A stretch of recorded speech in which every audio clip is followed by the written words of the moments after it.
I want to start by telling a story about my brothers. In 2006, when they were 5 years old, they were both referred to special needs education. For us, for our parents, this was a huge shock because they didn't expect it, and they felt all alone in dealing with it. There was nowhere they could address their concerns or their worries. Most importantly, they didn't know what the options were after such an advice. And as a parent, what you want to be certain of is that you chose the best option for your kid, especially regarding its future and regarding its education. So with the limited information my mom had at that moment, she chose to believe in the capabilities of her children, and she chose to register them in regular education. Fast forward to this year. This year, they graduated from high school, and they're both going to college. So it turned out well for them, and we're very proud of them. But for years, we had this feeling of injustice. We had this nagging feeling at the back of our head every time they succeeded or they had a good report card. We had this nagging feeling asking us questions: what if we followed that advice? Would they still be able to graduate from high school? Would they still have the same future they have right now? That one wrong advice, that one push in the wrong direction for them could have completely sidetracked their life. It could have put them on a path that was not aligned with their potential and their talents. And it's unbelievable how something so small could have such an impact on somebody's life. 3 years ago, I was driving in an underprivileged area here in Antwerp, and what really shocked me at that moment was the fact that there were so many white buses. For those of you that don't know, but white buses are the transportation used for kids in special needs education. When I saw that, I was immediately triggered again, and I was asking myself the same question I had almost a decade ago. The injustice that we suffered from the educational system, this feeling, were we the only one dealing with it? So this is the end of the story, and here I will start with the facts and the figures. Guess which country has the biggest ethnic gap in their educational system? It's right here. It's in Belgium, and specifically in Flanders. This means that nowhere in the industrialized world there's a bigger difference in educational achievement between children with a native background and children with a minority background. Nowhere else in the world a bigger gap than here. 39%. 39% of 15-year-olds with a minority background do not have the minimum skills to participate in the labor market. 39% of these kids have been going to school for over a decade and do not have the minimum skills in science, math, and literacy. In 2019, if you are a boy with Moroccan or Turkish roots, you have a 45% chance of not graduating high school with a degree. These numbers are the proof that this is not an exception. These numbers are the proof that there is a systemic and structural problem within our educational system.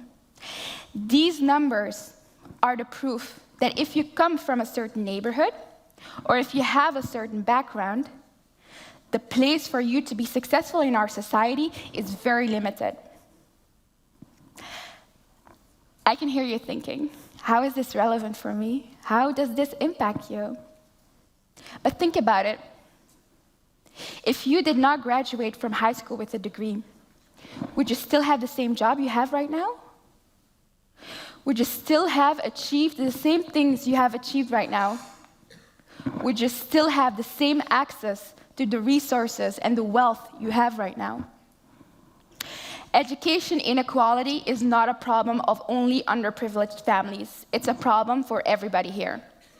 For every kid not getting an education, there is a human capital cost and a direct economic cost for everybody. This should concern every taxpayer. We are right now in Flanders in a crisis situation. We are losing our kids, and we're losing their future, and this is the debt that we will have to pay. Faced with all of this, I chose to be an agent of change. I want to do something about it. I am here to create awareness and to increase the sense of urgency regarding the educational position of underprivileged children. This is also why I started PEP. PEP stands for Positive Education Psychology. Our mission statement is very simple. We want kids to become the best version of themselves, regardless of what that best version is. We achieve this by informing, inspiring, and motivating them and showing them the opportunities our world has to offer. We launched multiple programs. At the core of every activity are the role models. Role models are people that have similar backgrounds and similar stories that are relatable for these kids, so these kids can look up to them. We introduced peer-to-peer tutoring, where high school students give math classes to other high school students, and they both develop new skills. They learn coaching skills, mentoring skills, or they just become better in math. We launched technology fairs and masterclasses because we believe in the digital revolution and the opportunities it has to offer. And we believe everybody should have access to technology and innovation. We launched second opinion sessions.